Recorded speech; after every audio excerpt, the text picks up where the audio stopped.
नमस्ते, आप देख रहे हैं न्यूज स्केल लाइव, भरोसे की पहचान। कार्यक्रम प्रसंगवश में रमेश शर्मा आज की सबसे बड़ी राजनीतिक हलचलों का करेंगे विश्लेषण। सबसे पहले पंजाब की राजनीति की बात, जहां एक नया विवाद खड़ा हो गया है। मुख्यमंत्री भगवंत मान पर विधानसभा में शराब पीकर आने के आरोप लगाए गए हैं। हालांकि मुख्यमंत्री ने इन अटकलों को सिरे से खारिज करते हुए विधानसभा में अपनी ताकत दिखाई और विरोधियों को करारा जवाब दिया। सवाल ये है कि क्या आम आदमी पार्टी में टूट की चर्चा अब थम गई है या ये महज एक शुरुआत है। वहीं दूसरी ओर बिहार में कानून व्यवस्था पर सरकार का रुख बेहद सख्त नजर आ रहा है। मुख्यमंत्री सम्राट चौधरी का बड़ा बयान सामने आया है कि जब तक हमारी छात्राएं सुरक्षित घर नहीं पहुंचेंगी तब तक बिहार पुलिस नहीं सोएगी। ये अपराधियों के लिए सीधा संदेश है। सियासी चर्चा नीतीश कुमार के आवास बदलने को लेकर भी तेज है। मुख्यमंत्री का आवास बदलना क्या किसी नए राजनीतिक समीकरण की आहट है? और अंत में आप सभी को बैसाख पूर्णिमा की हार्दिक शुभकामनाएं। इन सभी मुद्दों पर होगा गहरा विश्लेषण। बने रहिए न्यूज स्केल लाइव के साथ। नमस्कार, प्रसंगस में आप सभी का स्वागत है। प्रसंगस में आज हम बात करेंगे पंजाब सरकार की। पंजाब सरकार का मतलब आप पार्टी के टूटने की जो एक अफवाहें चल रही थी सोशल मीडिया पे, जिसमें बताया जा रहा था कि आप पार्टी के 63 से ज्यादा विधायक भाजपा के संपर्क में हैं, उसको लेकर के बात करेंगे। पंजाब विधानसभा में कौन शराब पी करके आया या किस पर आरोप लगे कि वो शराब पी करके और विधानसभा में आए। इसी के साथ साथ में बात करेंगे बिहार के नए मुख्यमंत्री सम्राट चौधरी की। सम्राट चौधरी जैसा उनका नाम है वैसा ही वो मुख्यमंत्री का अपना रोल निभाना चाह रहे हैं, जिसको लेकर के हालांकि अभी 1 महीना भी उनको पूरा नहीं हुआ विधानसभा मुख्यमंत्री बनने का, लेकिन नित्य नई वो घोषणाएं कर रहे हैं, जिसके लिए भी बात करेंगे। मुख्य रूप से उन्होंने कहा है कि जब तक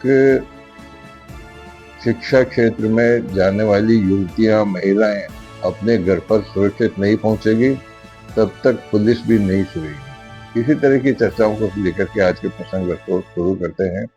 प्रसंग में बात करते हैं आप पार्टी की। आप पार्टी में जो पिछले सप्ताह 7 सांसदों ने दल विभाजन, दल विलय, जो दल छोड़ करके दल बदलने का जो काम किया था राघव चड्ढा के नेतृत्व में, उसके बाद में तरह तरह की चर्चाएं राजनीति में हो रही थी, जिसमें मुख्य रूप से कहा जा रहा था कि पंजाब में भी अब आप पार्टी की सरकार नहीं रही। यानी ये बताया गया कि 63 विधायक जो है भाजपा के संपर्क में हैं और वो भाजपा की सदस्यता ग्रहण करना चाहते हैं, लेकिन वो सब अटकलें आज अटकलें ही बनकर उस समय रह गई जब मुख्यमंत्री भगवंत मान ने वहां मई दिवस, जिसको श्रमिक दिवस के रूप में माना जाता है, विशेष सत्र बुलाया विधानसभा के विशेष सत्र में उन्होंने श्रमिकों के लिए 15% वेतन में बढ़ोतरी की भी घोषणा की। चाहे वो सरकारी श्रमिक हो चाहे वो गैर सरकारी श्रमिक हो, उनको 15% वेतन वृद्धि की घोषणा की। साथ ही कहा कि लगभग 2013 की सरकार के बाद में पहली बार श्रमिकों के वेतन में वृद्धि की गई। ये बात तो हो गई कि जो उन्होंने किया था, लेकिन इसके उलट वहां ये आरोप लगने शुरू हो गए। विपक्ष ने आरोप लगाए कि मुख्यमंत्री भगवंत मान शराब पी करके सदन में आए हैं, इसलिए इनकी अल्कोहल टेस्ट किया जाना चाहिए। लेकिन जब स्पीकर ने इसके लिए मना कर दिया कि नहीं, ऐसा नहीं हो सकता, सदन में अगर ऐसा कुछ होता है तो नियम सहित बात होगी, इसको लेकर के विपक्ष ने यानी कि भाजपा और कांग्रेस ने, अकाली दल ने सदन छोड़ दिया। सदन छोड़ने का मौका मान खां छोड़ने वाले थे, इसका फायदा उठाया उन्होंने ऐसा प्रस्ताव या अपने समर्थक के अंदर उन्होंने एक प्रस्ताव रखा, जिसमें जो 94 विधायक है, आप पार्टी के 94 विधायक है, 94 में से 88 विधायकों ने भगवंत मान में अपना विश्वास व्यक्त किया। यानी कि ये कहा कि हम इनके विरोध में नहीं, इनके साथ में हैं।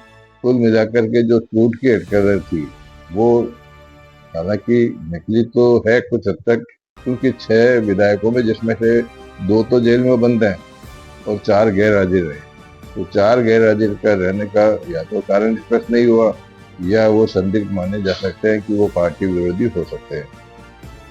कुल मिलाकर के आज का जो दिन है पंजाब सरकार के अंदर काफी भगवत मान को राहत देने वाला था। और इस राहत को लेकर के अब भगवत मान 4 से 6 मई तक एक यात्रा निकालेंगे, जिसको खुशी जाहिर करते हुए वो जो सिख समाज के बड़े 3 तीर्थ हैं वहाँ पर पंजाब में, वहाँ वो जाएंगे, मत्था टेकेंगे और जनता के बीच भी रहेंगे। कुल मिलाकर के जो पंजाब सरकार को लेकर के जो अटकलें थी, एक बार तो उन पर विराम लग गया। बात करते हैं सम्राट चौधरी की। सम्राट चौधरी जब से मुख्यमंत्री बने हैं, हालांकि पहले भी पावरफुल थे, क्योंकि नीतीश कुमार भले मुख्यमंत्री हो लेकिन गृह मंत्रालय उनके पास था, और जिसके पास में गृह मंत्रालय हो वो अधिक पावरफुल माना जाता है। लेकिन अब जब उनके पास में सीधी मुख्यमंत्री के रूप में जिम्मेदारी मिल गई है, उसके बाद में नई नई घोषणाएं कर रहे हैं। अभी 2 दिन पहले ही उन्होंने एक शासन विभाग की मीटिंग बुलाई थी, जिसमें उन्होंने कहा था कि जो जमीन जहाँ विकसित होगी उसका भूमि मालिक उसका मालिक होगा, यानी कि विकसित जमीन का मालिक भूमि, जिसकी भूमि जिसका मकान है वो उसका मालिक होगा, विकसित करेगी सरकार। बहुत बड़ा निर्णय था। इसके साथ ही उन्होंने पहली कैबिनेट की मीटिंग थी जिसमें 22 प्रस्ताव पास किए थे, लेकिन सबसे बड़ा प्रस्ताव पास किया था जिसमें 64 करोड़ रुपए के स्कूटी और वाहन खरीदने के लिए। वाहन इसलिए खरीदे गए थे कि जो महिला कांस्टेबल हैं, पुरुष कांस्टेबल है, वो स्कूलों और कॉलेज के सामने, जहाँ कॉलेज के क्षेत्र, स्कूल के क्षेत्र हैं, वहाँ स्कूल से और मोटरसाइकिलों से वहाँ जो इस तरह की प्रवृत्ति के लोग होते हैं, जो उनकी पढ़ने जाने वाली युवतियों को परेशान करते हैं, उन पर निगरानी की जाएगी। आज बात उन्होंने दोहराया। आज वो नालंदा में थे, जहाँ बाबा महन के वार्षिक मेले के अंदर बोल रहे थे। उन्होंने फिर से कहा कि सरकार का प्रण है कि जब तक महिलाएं, युवतियां स्कूल से अपने घर तक नहीं पहुंचेगी सुरक्षित, तब तक बिहार की पुलिस भी नहीं सोएगी, यानी कि बिहार की पुलिस अलर्ट रहेगी। और उसका सीधा संदेश ये है कि जो इस तरह की प्रवृत्ति के लोग हैं उन पर अंकुश लगेगा। तो ये बात होगी सम्राट चौधरी की। बात कर लेते हैं नीतीश बाबू की भी। नीतीश बाबू ने जब राज्यसभा में चुनाव जीत लिया था राज्यसभा का, तो उसके बाद में उनका जो एक अन्य मार्ग वाला जो उनका बंगला था, उसमें से सामान धीरे धीरे 7 सर्कुलर रोड पर जाने लग गया। और आज उन्होंने, जब वैशाख पूर्णिमा है, वैशाख पूर्णिमा पे अपने नए आवास में उन्होंने शिफ्ट कर लिया, यानी नीतीश बाबू अब 7 सर्कुलर रोड पर रहेंगे। ये बात हो गई। लेकिन अब जो बंगला खाली हुआ है एक अनुमार्ग का, एक अनुमार्ग पर अब सम्राट चौधरी रहेंगे मलमास से पहले, और अपने मन के मुताबिक वो अब चेम हाउस को अपनी सुविधा के हिसाब से विकसित भी कराएंगे, या उसके अंदर ग्रीनर जो कुछ भी कराना उन्हें करेंगे। बात कर लेते हैं धोखाधड़ी की। पटना के अंदर एक अभिषेक अग्रवाल नाम का एक ऐसा धोखेबाज आदमी है जो 4 साल तक सरकार को धोखा देता रहा, लेकिन आज पकड़ा गया। उसने 2022 में डीजीपी थे सिंघल, बिहार पुलिस के मुखिया थे, उनको अपने आप में हाई कोर्ट का चीफ जस्टिस बताते हुए कुछ निर्देश दिए, उनसे गलत काम कराया, जिसके बाद से 4 महीने से वो फरार चल रहा था। लेकिन इस बीच में अपने आप को ईडी का बड़ा अधिकारी बन करके कुछ संस्थाओं को, कुछ व्यापारियों को और कुछ अधिकारियों को भी ब्लैकमेल कर रहा था। परसों उसने जिला कलेक्टर को फोन किया और अपने आप को ईडी का अधिकारी बताया, लेकिन जब उसकी लोकेशन रही तो नागेश्वर कॉलोनी है पटना के अंदर, वहाँ उसको पाया गया और पुलिस ने उसको पकड़ के और आज गिरफ्तार कर लिया। उसका भी पर्दाफाश हो गया।